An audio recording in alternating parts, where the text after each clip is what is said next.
صباح الخير يا بيري. صباح الخير يا سيلة. قوليلي انت خلاص هتسيبي السباحة وتشتركي في الجمباز؟ لا طبعا، ما انت عارفة انا مش بعرف العب جمباز خالص. ازاي بقى؟ ولا انت عملتي امبارح ده كان ايه؟ بصراحة انا هحكيلك، بس اللي حصل ده يفضل سر بينا. قولي يا حنين. اللي كانت موجودة امبارح في المدرسة مش انا. مش انتي؟ يعني ايه الشبح بتاعك؟ حاجة زي كده. دي بنت اتعرفت عليها شبهي بالظبط، واللي يشوفنا يقول توأم. بدلت انا وهي يوم، رحت المدرسة بتاعتها وهي جت هنا المدرسة بتاعتي. انت بتشتغليني ولا ايه يا حنين؟ بتضحكي عليا صح؟ يبقى ده مقلب، بس انت مش بتحبي المقالب. ما انت عارفة انا مش بحب المقالب. بصراحة هي اللي اقترحت كده ان احنا نبدل لبسنا وهي تيجي المدرسة هنا يوم، وانا وافقت ورحت المدرسة بتاعتها، بس كنت هتجنن. انت متأكدة من الكلام اللي بتقوليه ده؟ ايوه، بس زي ما قلتلك ده يفضل سر بينا. استني كمان هوريكي صورتي انا وهي على الموبايل. ايه رأيك بقى في الصورة؟ يا نهار ابيض، انت متأكدة؟ يعني ده مش AI؟ لا مستحيل، ده انتوا كأنكم واحد. ايوه، وهخليكي تتعرفي عليها في النادي كمان. عشان كده كانت مختلفة عنك جدا، وكل تصرفاتها. تخيلي كانت بتمشي وعايزة تنط من فوق عند السلم. ما هو اللي انا عرفته ان هي شقية ومجنونة، بس انا بحبها قوي. خلاص خليني اقابلها في النادي واتعرف عليها. ماشي يا بيري، بس زي ما قلتلك ده يفضل سر. اكيد، عشان كده عملت نفسها تعبانة في حصة السباحة. ما هي لو نزلت البسين كانت هتغرق. سيلة اقعدي مكانك. هو انت ايه اللي جرالك؟ مش كنت امبارح هاديه ومؤدبه ومش بتعملي دوشه زي كل الفصل؟ يا ميس ما انا هادية ومؤدبة اهو. بعد اذنك بقى اروح الحمام. ما انت روحتي مره. لا يا ميس، ده انا كنت بشتري ازازة مية عشان الازازة بتاعتي خلصت. بعد اذنك بقى اروح الحمام. لا واتفضلي اقعدي. حاضر يا ميس. هي دي سيلة فعلا، مش سيلة بتاعت امبارح خالص. يلا باي يا حنين، باي يا سيلة. ما تنسيش هتيجي انت وطنط منى تسهروا عندنا النهارده، بكره اجازة من المدرسة. ماشي يا حنين، يلا باي.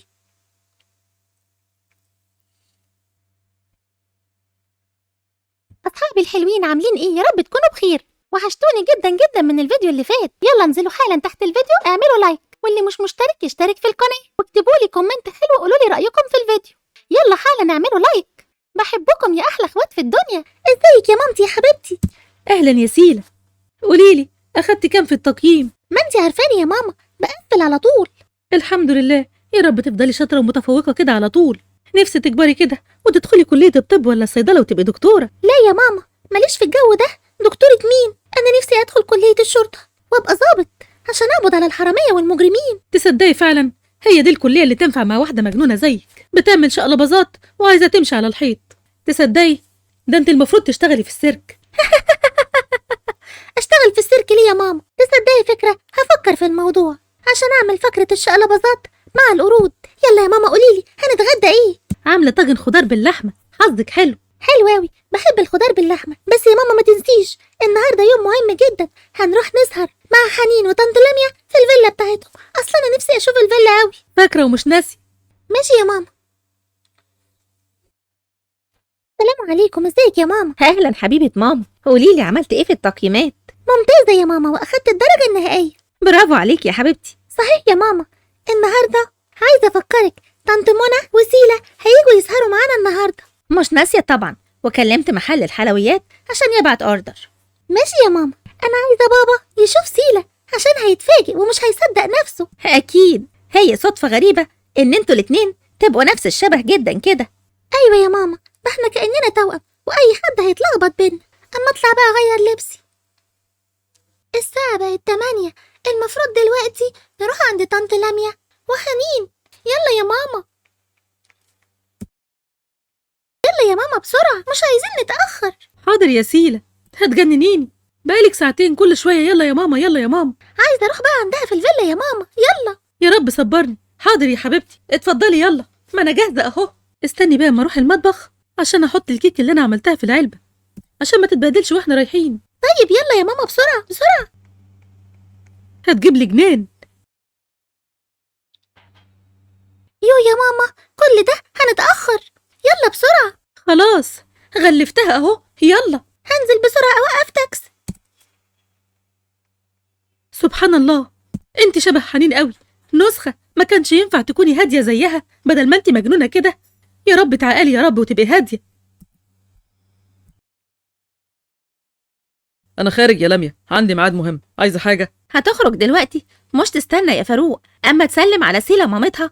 انا عايزاك تشوفها قوي، هتتفاجئ. ما انا شفتها في الصوره اللي انت موريها لي، ولو اني يعني مش مصدق، حاسس ان انتوا بتشتغلوني، بس انا هتاخر وهما ممكن يتاخروا عن كده. لا هما ميعادهم يجوا دلوقتي، استنى بس ربع ساعة، انا عايزاك تشوفها بنفسك. حاضر يا لميا، استنى ربع ساعه.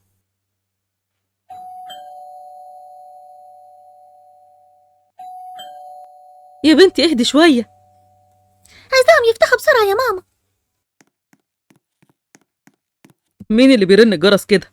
اكيد هم. يلا يا فاروق تعالى عشان تشوفها. أهلا طنط منى، ازيك يا سيلة، اتفضلوا ادخلوا. ازيك يا حنين؟ ازيك يا حنين يا حبيبتي؟ يلا يا ماما تعالي ندخل. بالراحه بس يا بنتي. اتفضلي يا طنط. اهلا ازيك يا منى، ازيك يا سيلة، نورتوني، اهلا بيكم. ازيك يا طنط لميا؟ ازيك يا لميا؟ ربنا يخليكي. اتفضلي الكيك ده بقى، ان شاء الله هيعجبك. قلت ما ينفعش كده ادخل وايدي فاضيه، عملت كيك، اصلا انا شاطره في الكيك قوي. أكيد يا طنط، عشان حضرتك عاملاه هيكون أحلى كيك. شكرا يا حنين يا حبيبتي. تعبتي نفسك ليه بس يا منى؟ تسلم ايدك. اتفضلي الكيك. طب يلا اتفضلوا اقعدوا.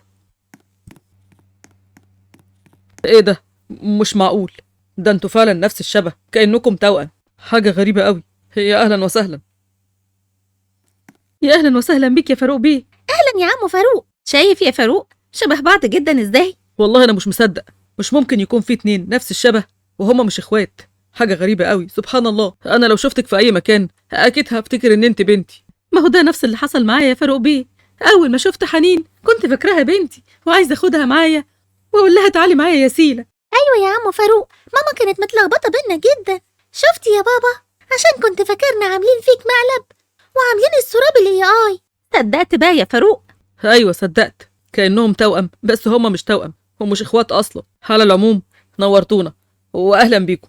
انا مبسوط ان انا شفتك يا سيله، النسخه التانية من حنين بنتي. والله يا ريت تكون نسخه من حنين، مش في شكلها بس، في هدوءها وعقلها. اصلا سيله بنتي مجنونه وشعنونه شويه وشقيه شقاوه.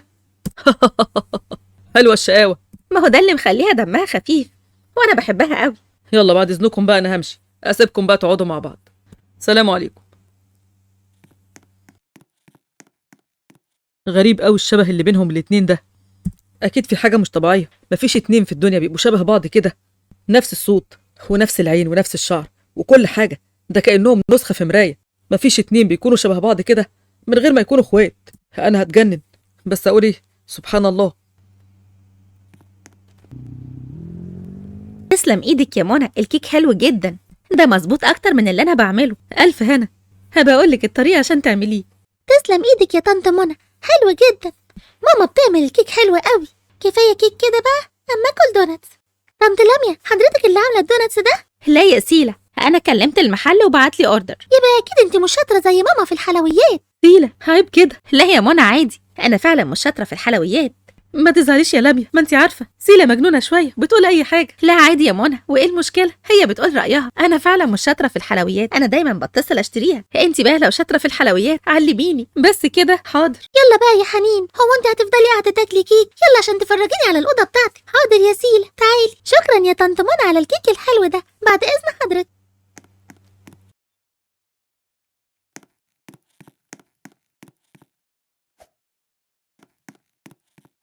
واو، الأوضة بتاعتك حلوة قوي. شكرا يا سيلة. عندك مانيكير كتير وميك اب، ألوان كتير حلوة. أنا ما عنديش غير لون بس، وكل ما ماما يبقى معاها فلوس زيادة بتديني فلوس أشتري واحد، بس بيخلص بسرعة عشان بيبقى صغير. خلاص يا سيلة، أنا عندي ألوان كتير وعندي من كل لون 2 و3. أصل أنا بحب المانيكير قوي، وكل ما بنزل مع ماما بشتري كتير. اختاري الألوان اللي انت عايزاها. بجد يا حنين، واو، شكرا قوي. ياي، يا خبر يا سيلة، انت عملتي الحركة دي ازاي؟ اتعلمتها من زيزو. دي صعبة قوي، ما هو عشان كده زيزو كان مصدوم. اما انت كنتي مش عايزة تلعبي معاهم، كان هيتجنن. فعلا عندك حق، كل شوية يقولي ايه اللي جرالك يا سيلة، انت مش طبيعية النهاردة. ده انا لسه بحاول اتعلم الحركة، اقف على ايدي وبعدين امشي. هي صعبة شوية بس مفيش حاجة صعبة عليا، لازم هتعلمها. عندها حق الميس بتاعتكم في المدرسة تسميكم فريق المشاغبين. موبايلي بيرن. دي بيري صاحبتي. الو، ازيك يا بيري؟ ازيك يا حنين؟ قوليلي، سيلا جت عندك ولا لسه؟ ايوه سيلا هنا، هتيجي تقعدي معانا؟ لا مش هينفع عشان انا خارجه مع بابا وماما. انا عايزاكي تفتحي دلوقتي فيديو كول عشان اشوفكم انتوا الاتنين مع بعض. طيب استني. سيلا. نعم يا حنين، انا هفتح فيديو كول واكلم بيري عشان عايزه تشوفنا احنا الاتنين مع بعض. قوليلها تيجي تقعد معانا. مش هينفع عشان هي خارجه مع بابا ومامتها. كنت عايزه اشوفها بعد اللي حصل في المدرسه. ماشي، افتحي فيديو كول. ازيك يا بيري؟ مالك مصدومه كده ليه؟ شايفاني انا وحنين؟ انا فعلا مصدومه، اول مره اشوف اتنين شبه بعض جدا كده وهما مش اخوات. بس عارفين شكلكم حلو قوي. ده انا بفكر انزل بوست على النت وادور على شبيهتي. اكيد هلاقي واحده شبهي زيكم كده. وساره، كنت عايزه اجي اقعد معاكم بس انا خارجه مع بابا وماما. خلاص يا بيري، هشوفك في النادي. طيب يلا باي باي عشان ماما بتنادي عليا. مع السلامه يا بيري. بس انت فعلا جننتيهم في المدرسه. يلا تعالي بقى وريني الكمبيوتر بتاعي. تعالي معايا، هو في الأوضة التانية.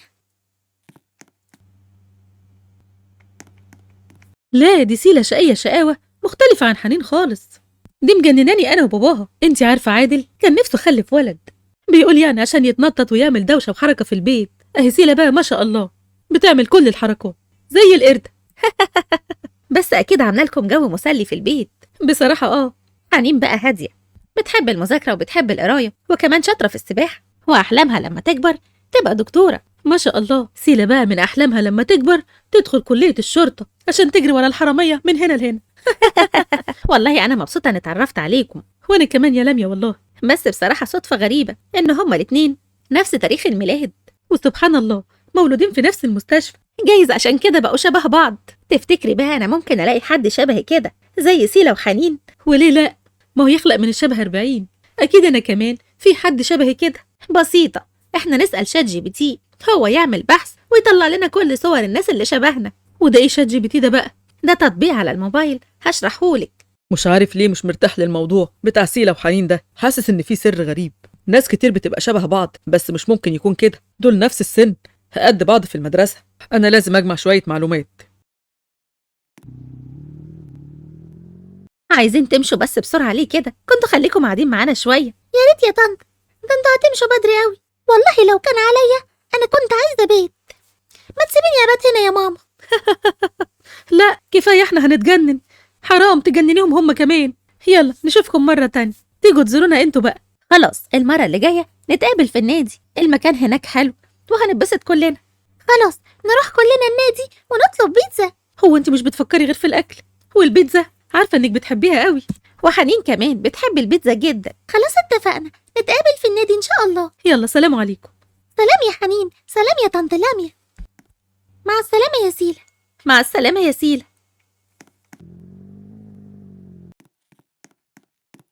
السلام عليكم، ازيك يا لميا؟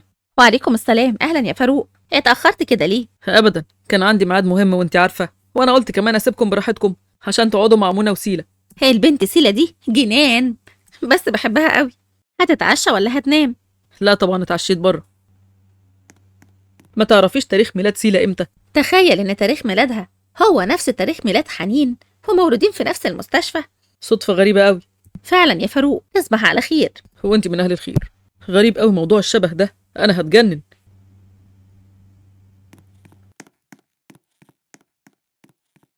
مش معقول، سبحان الله، نفس الشكل، الوش والملامح وكل حاجة، ومولودين في نفس المستشفى وتاريخ الميلاد صدفة غريبة. طيب جايز يوم الولادة اتبدلوا في المستشفى، بس مش معقول. أنا متأكد إن حنين بنتي. لو كانت لميا حامل في توأم كنت قلت إن سيلة هي كمان بنتي. حاجة غريبة. الحاجة الوحيدة اللي هتكشف لي الموضوع ده إني أعمل تحليل DNA لحنين عشان أتأكد إن هي بنتي وما اتبدلتش في المستشفى. بس لأ، الموضوع صعب قوي. لو ما طلعتش بنتي مش عارف أنا ممكن أعمل إيه، بس برضو ممكن تطلع بنتي ويكون مجرد شبه. أنا هتجنن. مالك يا فاروق، مش بتاكل ليه؟ لا أبدا، مفيش حاجة. أصل يعني مش جعان قوي. بس انت من ساعة ما صحيت وانت في حاجة ملخبطاك. مالك يا فاروق؟ لا أبدا مفيش حاجة.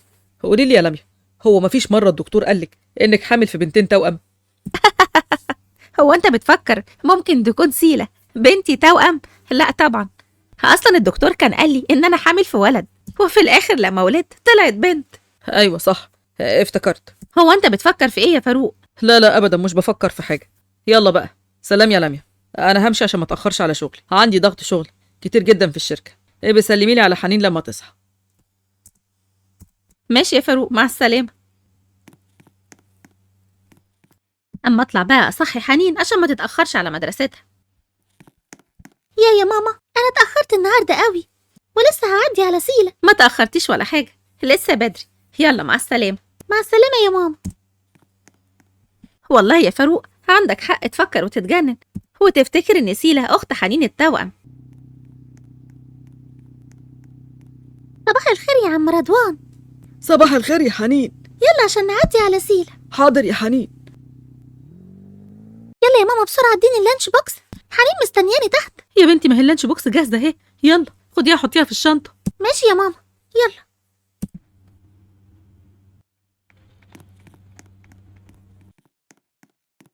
صباح الخير يا حنين.